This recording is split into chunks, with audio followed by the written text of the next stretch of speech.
You're listening to the Unwritable Rant podcast with your host, author, and occasional misanthrope, Juliette Miranda. Go to theunwritablerant.com and you can subscribe on iTunes or connect with the show on Facebook and Twitter.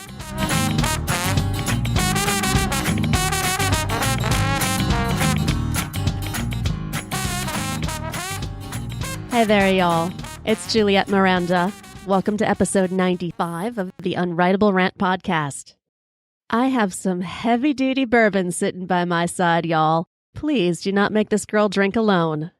Get yourself a glass, fill it up, raise it up, and let's say cheers. Oh, wow, is this bourbon lovely. Today, I am drinking Elijah Craig Small Batch Barrel Proof Kentucky Straight Bourbon Whiskey. This is a little bit more rare of a bourbon for me to be drinking. My guy and I happened to pick it up when we were out on the Kentucky Bourbon Trail, straight from the distillery. And y'all, this stuff is fantastic. Now, this is a barrel-proof bourbon, and that means it is taken straight out of the barrel. It's not cut, it's not diluted with water. This is just hardcore, straight bourbon whiskey. It's been aged 12 years, and it is 125 proof. Oh yeah, it's got a little bit of a kick when you take that first sip. But I'll tell you, what's blowing me away about this is just how juicy it tastes. Right up front, it's sweet, almost like raisins, maybe a little bit like port. And then it comes around and turns into this deliciously cinnamon-flavored sort of treat.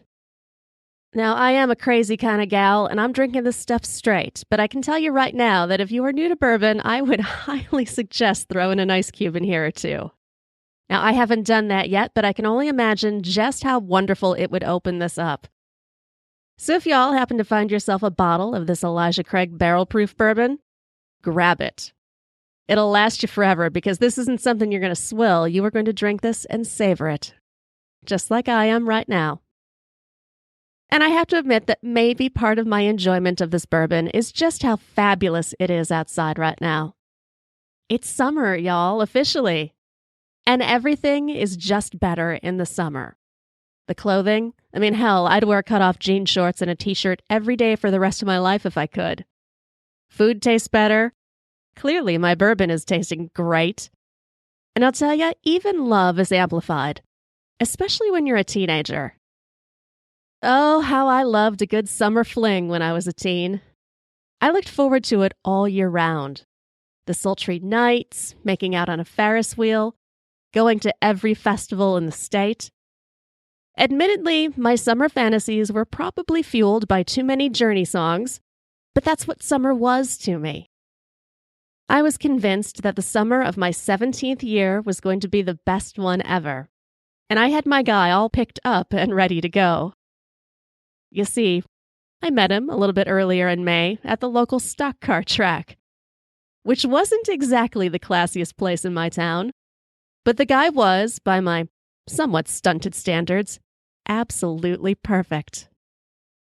He had long blonde hair, drove a white '78 Camaro, and had aspirations to become the next Vince Neil. It didn't get much better than that in my wacky little world.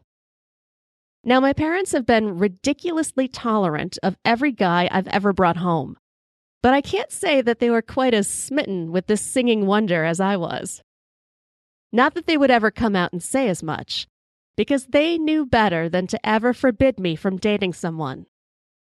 Oh, but it was obvious. I could just see it in their faces every time they'd frown when he'd pull up in the driveway, engine revving and long hair blowing out the window. Truly, they could have just waited our relationship out. Summer romances never last past September, and even as early as June, ours was showing signs of trouble. You see, the singing wonder didn't have a job. He didn't really have much of anything, now that I think about it, besides that car, a dented microphone, and a room in his parents' basement. So there wasn't a whole lot for us to do besides sit on the front porch and talk, and Lord knows we had absolutely nothing in common. Our whole relationship would likely have imploded on its own. But my dad isn't exactly a patient man. He's one who delights in teaching lessons through torment. So he stepped in, and under the guise of being helpful, offered the singing wonder a job at the family business. At the time, it seemed the greatest act of support my dad could have given. Not only did it mean my boyfriend would have money to spend, it also meant we'd see each other more, because I happened to be working a few days a week at that family business. My boyfriend begrudgingly agreed to the job. He wasn't too keen on work in general, but since gigs for a singer, particularly a shitty Vince Neil wannabe singer, were scarce, so even he couldn't turn down the money. 2 days later, he picked me up, and we were off to work together. Oh, y'all, did I ever feel grown up and cool, riding in that hot car with my sexy boyfriend, both of us off to earn money so we could be together and beat the odds. We were living out my own version of a Bon Jovi song, and I was loving every second of it. Of course, things didn't exactly get off to the greatest start when we got to work. I was able to walk right in the front door to the main office, whereas my dad directed my boyfriend to enter through the loading dock. Turns out that while I got to sit in the air conditioning and lick stamps, my boyfriend had been relegated to work in the dank, scorching warehouse as a punch press operator. The dichotomy between our two jobs did not sit well with the singing wonder, who, by the end of the first week, was too tired to go on any of the dates that I'd planned for us. He didn't want to tailgate in the forest preserve. He definitely didn't want to hit the county fair. He just wanted to sleep. I was devastated. And things didn't get any better. By the end of the second week, my dad had this poor fool loading trucks and scrubbing floors. And that put our relationship under serious stress. My boyfriend hated the manual labor, but was too proud to admit it. So he turned all of his annoyance to me. He accused me of being a princess and a daddy's girl, one who was too good to get her pretty little hands dirty. I could see he was nearing his breaking point. But I wasn't ready to let the relationship go, not with the 4th of July right around the corner and me needing a date. So I begged him to give it another week. He reluctantly agreed. And I decided that I was going to appeal to my dad for help, thinking that I'd use reason and logic to convince him to release my boyfriend from that dirty, stinking warehouse. So I went to my dad the next morning, all hopped up on naivety and good intentions. It was just so incredibly unjust, I said, that I was able to work in the front office when I didn't even have my high school diploma yet, while my boyfriend, who did, was forced to slave away in the warehouse. I yapped on about ethics and nepotism and the injustices of the world for a good 5 minutes when my dad stopped me. "You are absolutely right," he said. "It isn't fair, and that's by design." He lays it all out very clearly for me. He says that he certainly wasn't going to stick his precious daughter in that pit of a warehouse. And he says, "Yes, my darling daughter, you are privileged and coddled, and you had better enjoy it while it lasts."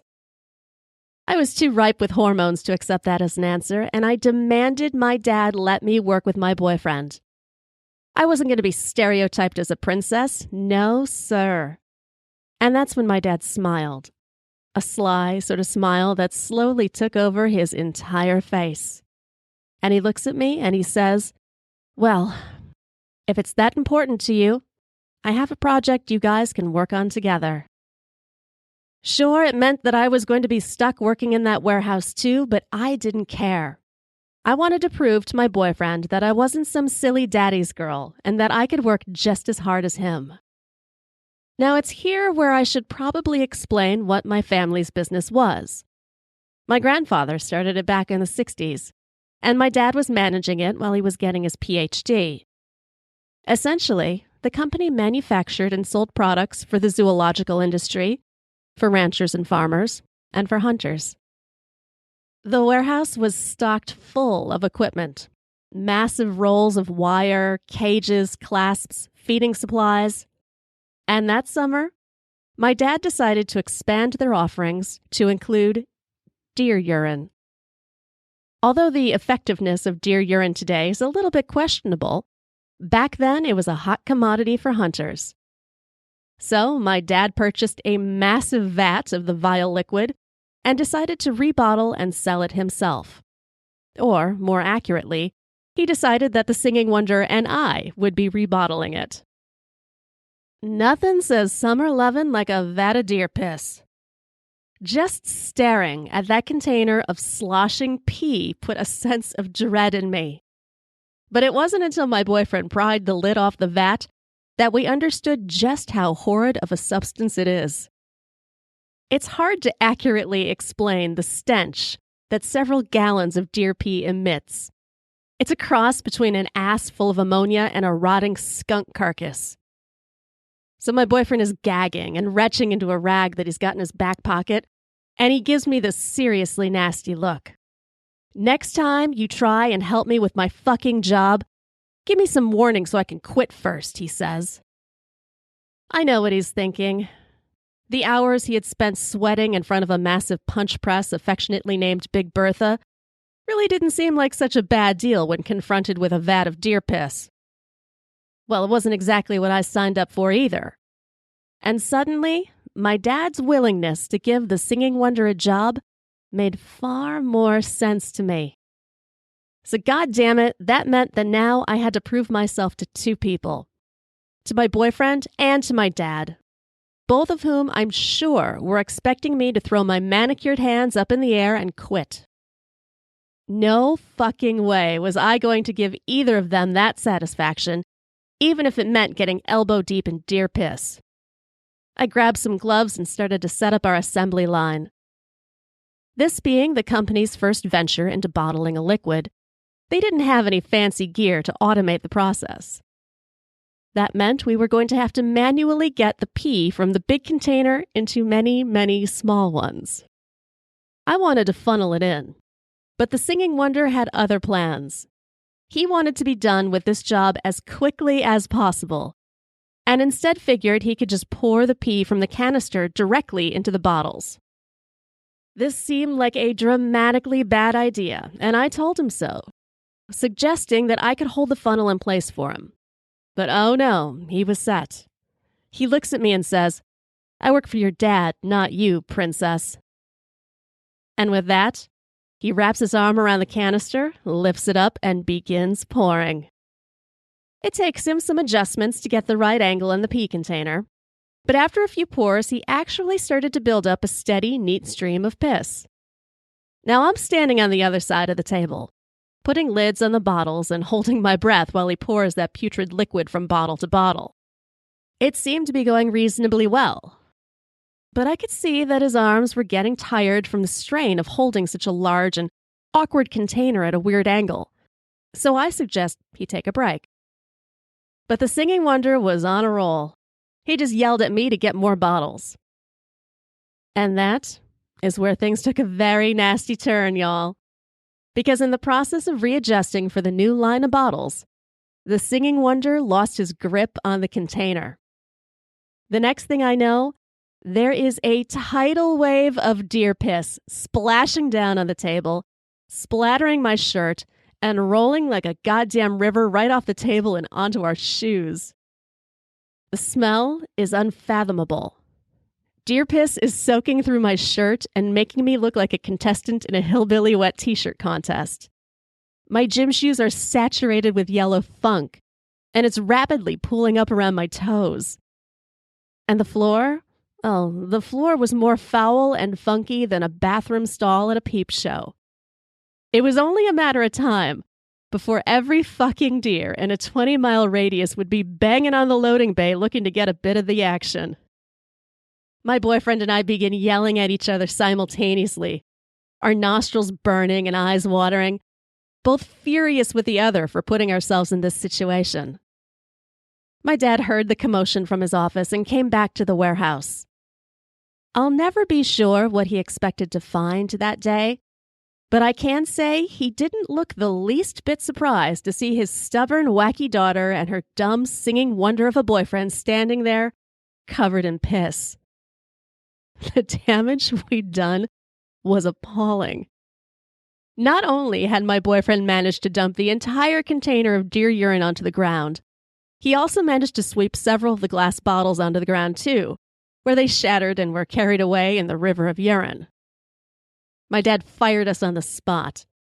And, not surprisingly, the singing wonder and I broke up on that horribly stinky, god-awful ride home. It was the first and only time I'd ever lost both a boyfriend and a job on the same day. My clothing would need to be burned to get the stench of deer pee out of it. My dad, meanwhile, had lost several $100s in inventory and sales. The warehouse would need to be professionally disinfected, power washed, and aerated before it would ever be functional again.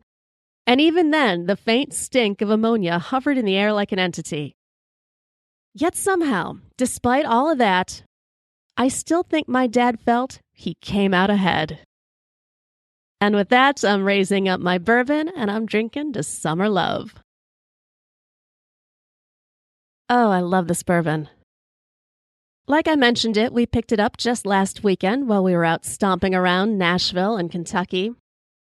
I have to say, it's probably one of the most reliable trips that we take.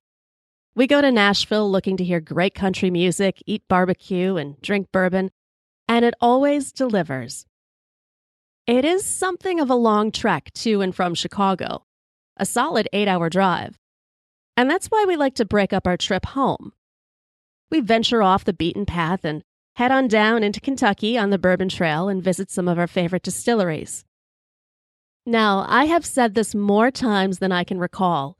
I don't care. I'm going to say it again as a public service. The Bourbon Trail is about as much of a trail as the Atlantic Ocean is a bit of a swimming pool. That is to say, there is nothing trail-like about it. Oh, sure, there are some trails, and maybe even a distillery situated on one or two of them. But that's where it ends. In reality, this so-called trail is spread out across dozens upon dozens of miles through the Kentucky backwoods. Head 5 minutes into this maze of hills and farms and endless roads to nowhere, and your GPS will tell you that you are on your own. None of this territory is cataloged, surveyed, or marked. To be honest, I'm not even sure why we torture ourselves with it. Because just like we can always count on Nashville to deliver a good time, we can always count on Kentucky to get us lost. On our first trek into this abyss some 7 or 8 years ago, we wound up driving 2 hours in search of a certain distillery. Random signs for it would pop up every 20 minutes or so, some official and posted along the roadway, and others handwritten and tacked to a tree. We were about to give up on finding this distillery at all, when we stumbled upon a very small town. At least, it had all the usual elements of a town. There was a gas station on the outskirts, a main drag full of storefronts and light posts and a diner. It seemed a reasonable enough place to ask for directions, which we absolutely would have done, except the town was absolutely empty. It was the closest I have ever come to feeling as though I had stepped into a Stephen King novel, and I didn't like the sensation one bit. I suggested to my guy that we keep driving. But he is, above all else, a man, and a reasonable one at that, and he was confident that there had to be somebody in that town somewhere who could give us directions. Sure, that one somebody was probably walking between the rows of corn or singing a lullaby to a pile of human flesh, but no matter. We'll go find that one person. We stopped in front of the one place that appeared to have signs of life, a visitor center. I highly doubted this town had enough visitors to necessitate an entire center for them, but I followed my guy up the stairs and into the building anyway.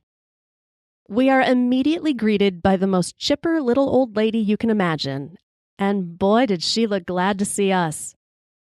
She claimed that the entire town was off in one of the fields for their big Founders' Day celebration. It explained the absence of people in town, but it did very little to make me feel any more comfortable.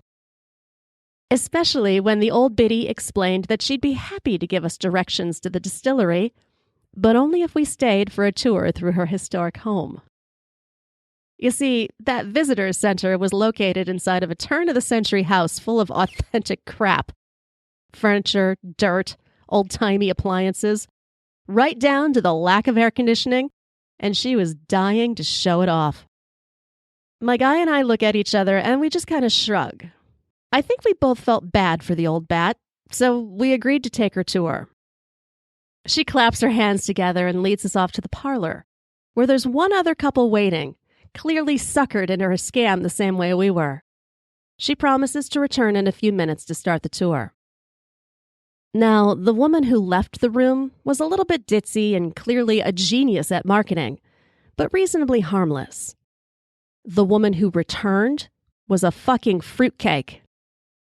It was the same old lady, but she'd changed. Now, instead of wearing old lady pants, she's wearing a dusty old gown, apparently a relic from the 1800s.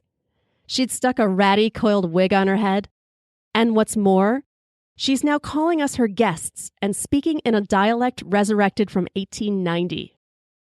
It's like we've just entered her own personal land of make-believe, and that reality is terrifying. She leads our little party of 4 off through the parlor and into the front room to start the tour, all the while pointing out artifacts and spinning yarns about dead family members like Aunt Begonia and Grandpa Jed, as if they'd just come sprinting out of their graves looking for fresh meat.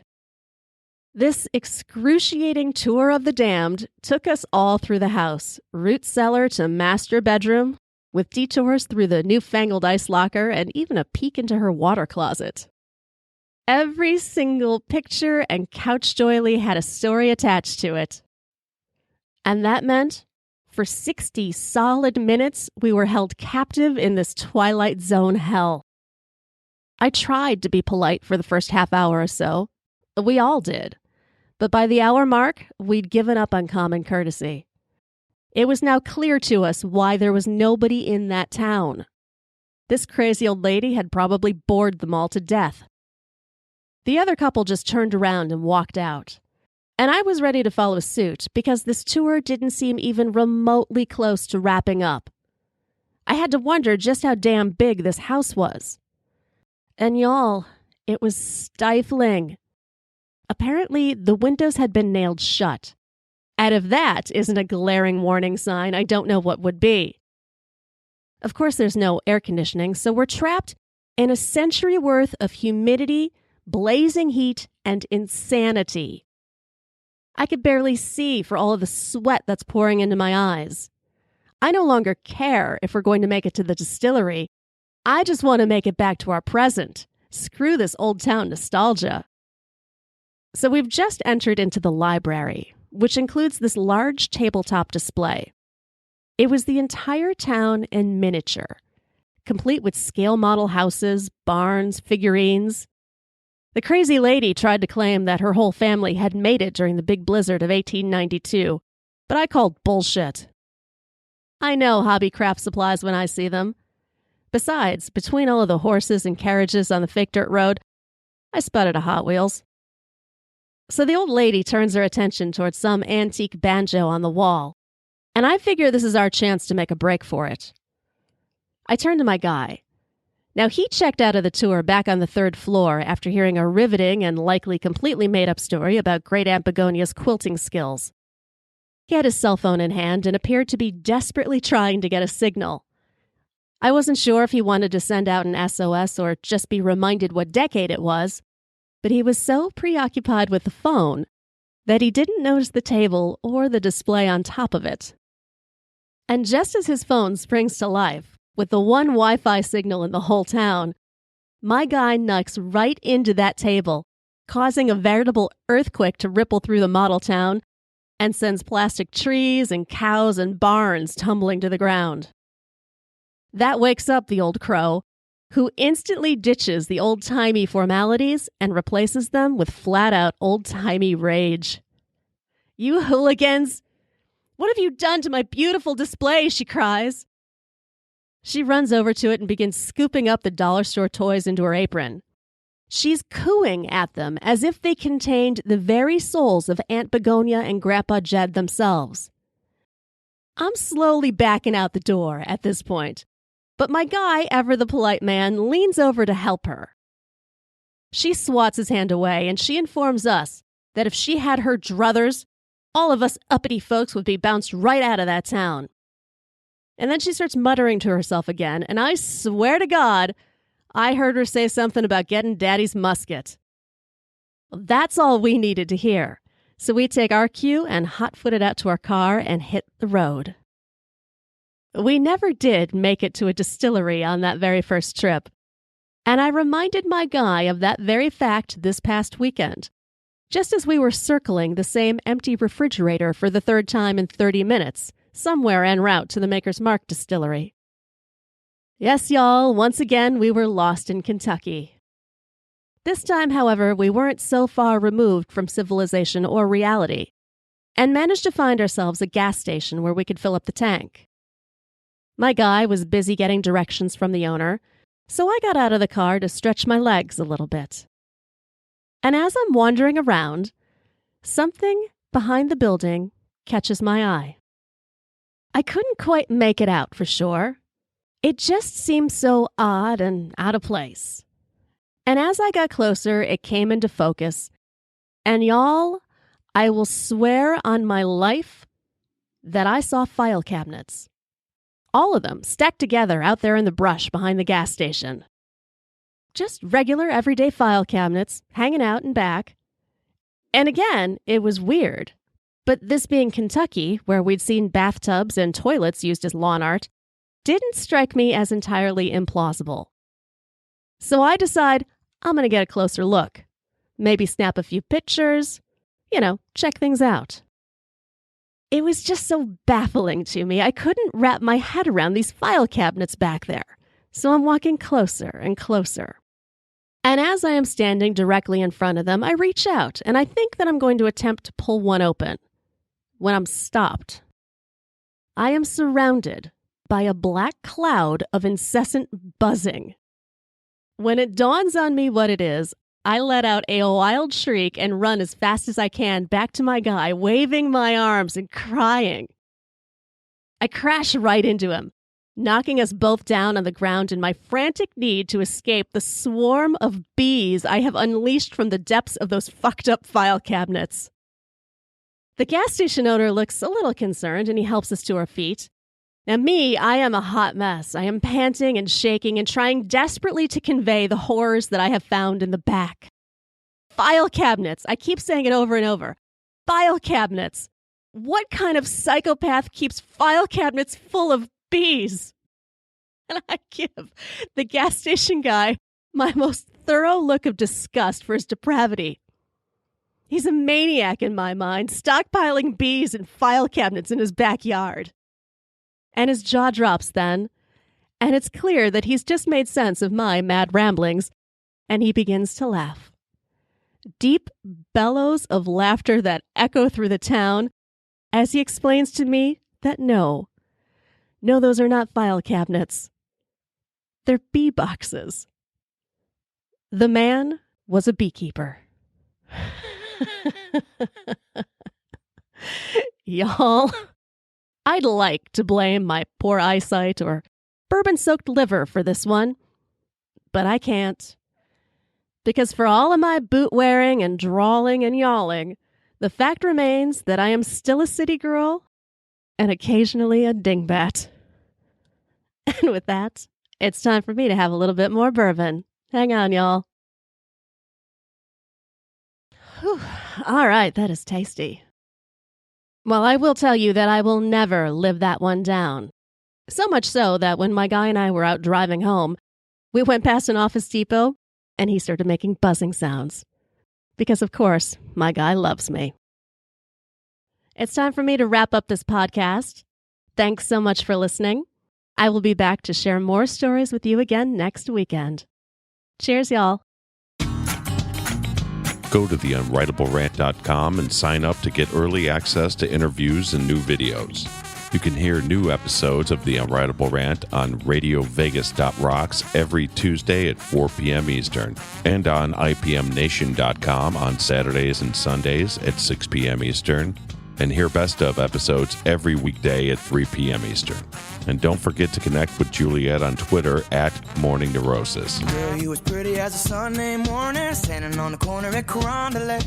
What you say we make our way up to Bourbon, a couple hurricanes and a hand grenade, and get blown away. Let the chips fall where they may.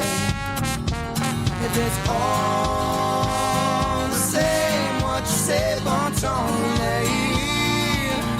hey, pretty mama, I can smell the gumbo. Sweetest taste of honeysuckle on my lips. Good God Almighty, I can hear the trombone. Every heart ought to beat to a rhythm like this. Come a little closer, honey, let me hold you. Nothing tastes better than a bourbon kiss. You can be the flower on my magnolia. Every heart ought to beat to a rhythm like this.